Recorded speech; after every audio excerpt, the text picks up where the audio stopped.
கர்த்தருடைய பரிசுத்த நாமத்திற்கு மகிமை உண்டாவதாக.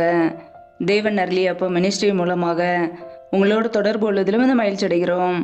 இன்றைக்கும் இந்த நாளிலும் தேவன் நமக்கு கொடுக்கிற வார்த்தை யோவான் 8ஆம் அதிகாரம் 12ஆம் வசனம். மறுபடியும் இயேசு ஜனங்களை நோக்கி, நான் உலகத்திற்கு ஒளியாய் இருக்கிறேன். என்னை பின்பற்றுகிறவன் இருளிலே நடவாமல் ஜீவ ஒளியை அடைந்திருப்பான் என்றார். ஹல்லேலூயா. கிறிஸ்துவுக்குள் பிரியமானவர்களே, கர்த்தராகிய இயேசு கிறிஸ்து நான் உலகத்துக்கு ஒளியாய் இருக்கிறேன் என்கிறார். என்னை பின்பற்றுகிறவன் இருளிலே நடவாமல் ஜீவ ஒளியை அடைந்திருப்பான் என்கிறார். ஹல்லேலூயா. கர்த்தராகிய இயேசு கிறிஸ்து இந்த உலகத்திற்கு ஒளியாக வந்தார். உலகத்திலே வந்து எந்த மனுஷனையும் பிரகாசிப்புக்கிற ஒளியே அந்த மெய்யான ஒளி என்று பார்க்கிறோம். பிரியமானவர்களே, நம்முடைய கர்த்தராகிய இயேசு கிறிஸ்து உலகத்திலே ஒளியாக அவர் பிரகாசித்து கொண்டிருக்கிறார். ஹல்லேலூயா. நம்முடைய வாழ்க்கையிலே ஜீவ ஒளியாகி அவரை நாம் பின்பற்றும் போது இருளிலே நடவாமல் நாமும் ஜீவ ஒளியை அடைந்திருப்போம். ஒவ்வொரு நாளும் நம் இயேசு கிறிஸ்துவை பின்பற்றும் போது நம்முடைய வாழ்க்கையிலே இருளான காரியங்களிலே நாம் நடக்க மாட்டோம். பாவமான காரியங்களிலே நடக்க மாட்டோம். தீமையான காரியங்களிலே நாம் நடக்க மாட்டோம். ஒவ்வொரு நாளும் இயேசு கிறிஸ்துவை பின்பற்றும் போது, ஒளியாகிய அவரை நாம் பின்பற்றும் போது நம்முடைய வாழ்க்கையிலே இருள் இருக்காது. நம்முடைய வாழ்க்கை வெளிச்சம் உள்ளதாய் மாறும். ஹல்லேலூயா. கர்த்தருடைய பிள்ளைகள் வெளிச்சத்தின் பிள்ளைகளாய் வாழ்கிறோமா, அல்லது இருளான காரியங்களிலே நடந்து கொண்டு இருக்கிறோமா? அந்தகாரத்தின் கிரியைகளுக்கு இடம் கொடுக்கிறோமா?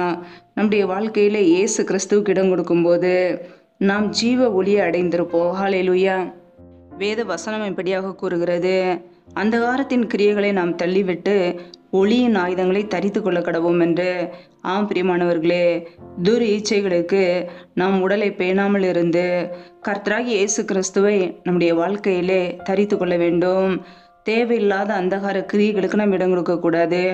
வேசித்தனங்களுக்கு, விபச்சார பாவங்களுக்கு, வாக்குவாதங்களுக்கு, பொறாமைகளுக்கு, சண்டைகளுக்கு, இப்படிப்பட்ட காரியங்களுக்கு, இருளான காரியங்களுக்கு, சாத்தானின் கிரியைகளுக்கு நாம் இடம் கொடுக்கக்கூடாது. பகலிலே நடக்கிறவர்கள் போல நாம் சீராய் நடக்க அழைக்கப்பட்டு இருக்கிறோம். நம்முடைய வாழ்க்கையிலே அந்தகாரத்தின் கிரியைகள் நமக்குள்ளே இருக்கிறதா? இருளான காரியங்கள் நமக்குள்ளே இருக்கிறதா? பாவ இருள் நம்முடைய இருதயத்தில் இருக்கிறதா? நாமே சற்று ஆராய்ந்து பார்ப்போம். அவர் ஒளியில் இருக்கிறது போல நாமும் ஒளியிலே நடந்தால் ஒருவரோடு ஒருவர் ஐக்கியப்பட்டிருப்போம் என்று வேத வசனம் கூறுகிறது.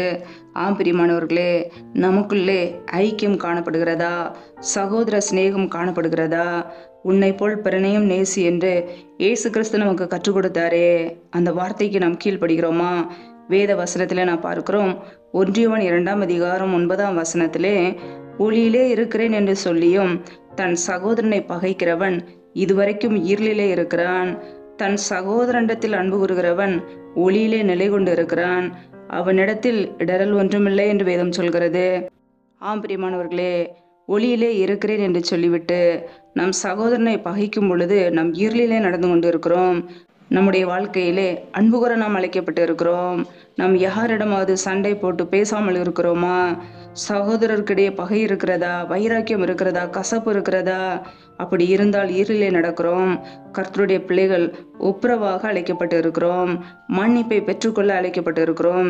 ஒருவேளை நம்முடைய வாழ்க்கையிலே அந்தகார கிரியைகளுக்கு, இருளான காரியங்களுக்கு நாம் இடம் கொடுப்போம் என்றால் நம்முடைய வாழ்க்கையில ஆசீர்வாதங்களை இழந்து போவோம். இயேசு கிறிஸ்துவை நாம் பின்பற்றுகிறோம் என்றால் இயேசுவை போல அன்பு நிறைந்த ஜனமாக நாம் இருப்போம். ஹல்லேலூயா. நம்முடைய வாழ்க்கையிலே நமக்குள்ளே அன்பு இருக்கிறதா, அல்லது பகை இருக்கிறதா? இன்றைக்கு யாரிடமெல்லாம் பேசாமல் இருக்கிறோம்? நம்முடைய வாழ்க்கையிலே ஒப்புரவாகாமல் யாரிடமெல்லாம் கசப்பு வெறுப்போடு இருக்கிறோம்? வைராக்கியங்கள், விரோதங்கள் நம்முடைய இதயத்தில் இருக்கிறதா? சத்ருவானவனுக்கு இடம் கொடுக்கிறோமா? அந்தகார கிரியைக்கு இடம் கொடுக்கிறோமா? நாமே சற்று ஆராய்ந்து பார்ப்போம். நம்முடைய வாழ்க்கையிலே ஒருவரில் ஒருவர் அன்பு கூற நாம் அழைக்கப்பட்டு இருக்கிறோம். ஹல்லேலூயா. வேதம் சொல்லுகிறது, நீதியை செய்யாமலும் தன் சகோதரனில் அன்பு கூறாமலும் இருக்கிற எவனும் தேவனால் உண்டானவன் அல்ல என்று. பிரியமானவர்களே, ஒருவேளை நம்முடைய வாழ்க்கையிலே அநீதியான காரியங்கள் இருக்கும் என்றால், அன்பு கூறாத ஒரு தன்மை இருக்கும் என்றால் நம் தேவனால் உண்டானவர்கள் அல்ல என்று வசனம் சொல்கிறது. கர்த்தருடைய பிள்ளைகள் நீதி செய்ய அழைக்கப்பட்டு இருக்கிறோம், அன்பு கூற அழைக்கப்பட்டு இருக்கிறோம். மற்றவர்களுக்கு ஒருபோதும் தீங்கு நினைக்கக்கூடாது. மற்றவர்களை மன்னிக்க வேண்டும், மற்றவர்களுக்கு இரக்கம் பாராட்ட வேண்டும், நற்கிரியைகள் செய்ய அழைக்கப்பட்டு இருக்கிறோம். ஹல்லேலூயா. இயேசு கிறிஸ்து மலை பிரசங்கத்திலே நமக்கு கற்றுக் கொடுத்தார். நீங்கள் உலகத்துக்கு வெளிச்சமாய் இருக்கிறீர்கள், மலையின் மேல் இருக்கிற பட்டணம் மறைந்திருக்க மாட்டாது என்றார். பிரியமானவர்களே, மனுஷர் நம்முடைய நற்கிரியைகளை கண்டு பரலோகத்தில் இருக்கிற பிதாவை மகிமைப்படுத்துவார்கள் என்று, அவர்களுக்கு முன்பாக உங்கள் வெளிச்சம் பிரகாசிக்க கடவுது என்று வசனம் சொல்கிறது.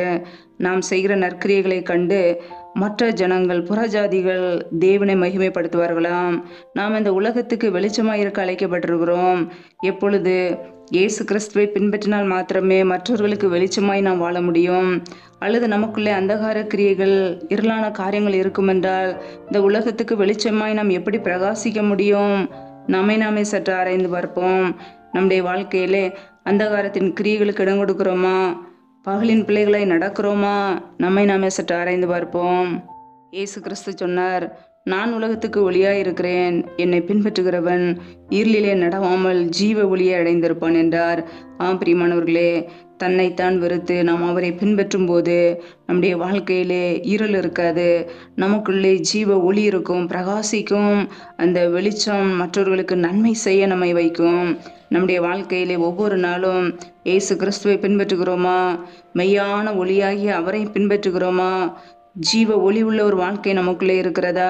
நம்முடைய இருதயத்தில் இயேசுக்கு இடம் கொடுத்துருக்கிறோமா? அல்லது உலக பாவங்களுக்கு, சிற்றின்பங்களுக்கு, இருளான காரியங்களுக்கு இடம் கொடுக்கிறோமா? நம்முடைய வாழ்க்கையை ஆராய்ந்து பார்ப்போம். ஒவ்வொரு நாளும் இயேசு கிறிஸ்துவை பின்பற்றும் போது நமக்கு நித்திய ஜீவன். அவரை பின்பற்றும் போது நம்முடைய வாழ்க்கை ஆசீர்வாதத்திலே இருக்கும். ஹல்லேலூயா. ஒவ்வொரு நாளும் இயேசு கிறிஸ்துவை பின்பற்றுவோம், அவருடைய வழியை தெரிந்து கொள்வோம். ஹல்லேலூயா. ஒருபோதும் அந்தகார கிரியைகளுக்கு இடம் கொடுக்காமல், பாவமான காரியங்களுக்கு இடம் கொடுக்காமல் நம்முடைய வாழ்க்கையிலே வெளிச்சத்தின் பிள்ளைகளாய் வெளிச்சத்தின் கிரியைகளிலே நடந்து கொள்வோம். கர்த்தர் நம்மோடு கூட இருந்து நம்மை ஆசீர்வதிப்பாராக. ஆமேன். நாமே அவருடைய சமூகத்திலே தாழ்த்தி அர்ப்பணித்து ஜெபிப்போம். ஜெபம். எங்களை அதிகமாய் நேசிக்கிற எங்கள் அன்பின் பரலோக தகப்பனே, மை துதிக்கிறோம், ஸ்தோத்திரிக்கிறோம் அப்பா. இந்த நாளில் கூட உடைய வார்த்தைகளோடு எங்களோடு பேசினீரே, அதற்காக உமக்கு ஸ்தோத்திரம், ஸ்தோத்திரம், ஸ்தோத்திரம். நல்லவரே மை துதிக்கிறோம் அப்பா. வல்லவரே மை துதிக்கிறோம். மகிமை உள்ளவரே மை துதிக்கிறோம். நேற்று மீண்டும் மீண்டும் மாறாத எங்கள் அன்பு நேசரே மை துதிக்கிறோம். ஒவ்வொரு நாளும் கண்ணின்மணி போல எங்களை பாதுகாத்து கிருபையோடு ஜீவனோடு வைத்திருக்கிறீரே, உமக்கு நன்றி, நன்றி, நன்றி. இணைந்திருக்கிற ஒவ்வொரு குடும்பங்களையும் என் தேவன் தாமே பாதுகாத்து கொள்வீராக. பிள்ளைகள் செய்கின்ற வேலைகளை, தொழில்களை, வியாபாரங்களை ஆசீர்வதிங்கப்பா. கையின் பிரயாசங்களை பெருக பண்ணுங்க. கையின் பிரயாசங்கள் தேவையில்லாத செலவுக்கோ, வீண் செலவுக்கோ, மருத்துவ செலவுக்கோ, வட்டிக்குன்னு சொல்லி போகாதபடிக்கு என் தேவன் பிள்ளைகளை ஆசீர்வதிங்க. யாரெல்லாம் பலவீனத்தோடு, சோர்வோடு, வியாதியோடு இருக்கிறார்களோ என் தேவன் அவர்களை சுகமாக்குங்கப்பா. உடைய சுகமாக்கும் கரம் பிள்ளைகளை எப்பொழுதே தொட்டு சுகமாக்கட்டும். பலவீனத்திலே உடைய பலன் பரிபூரணமாய் விளங்கட்டும். ஆசீர்வதிங்க. எந்தெந்த குடும்பங்களிலெல்லாம் வேலைக்காக ஜெபிக்கிறார்களோ, பிள்ளைகள் படிப்புக்கேற்ற நல்ல வேலைகளை ஏற்படுத்தி கொடுங்க. எந்தெந்த குடும்பங்களிலெல்லாம் கர்ப்பத்தின் கனிக்காக ஜெபிக்கிறார்களோ என் தேவன் பிள்ளைகளை ஆசீர்வதிங்க. அந்த குடும்பங்களில் உள்ள நிந்தை, அவமானம், கண்ணீர் எல்லாவற்றையும் துடைத்து ஆசீர்வதிப்பீராக. எந்தெந்த குடும்பங்களிலெல்லாம் திக்கற்ற பிள்ளைகளாய் தனிமையோடு வாழ்கிறார்களோ, கணவரால் கைவிடப்பட்ட ஒரு சூழ்நிலையிலே யாருமே இல்லாமல் கஷ்டப்படுகிறார்களோ என் தேவன் உதவி செய்யுங்கப்பா. திக்கற்ற பிள்ளைகளுக்கு நீரே சகாயர். மனமிறங்குங்க. பொருளாதார தேவைகளை சந்திங்க. பிள்ளையுடைய படிப்பு காரியங்களை சந்திங்க. பண தேவைகளை சந்திங்க. ஆசீர்வதிங்க. எந்தெந்த குடும்பங்களிலெல்லாம் கணவன் மனைவிக்கிடையே பிரிவினையோடு, பிரச்சனையோடு வாழ்கிறார்களோ என் தேவன் அந்த குடும்பத்தை சந்திப்பீராக. குடும்பத்திலே குழப்பங்களையும் பிரிவினைகளையும் கொண்டு வருகிற பொல்லாத சத்ருவின் கிரிகளெல்லாம் இயேசு கிறிஸ்துவின் நாமத்தினால் இப்பொழுதே வெளியேறட்டும்.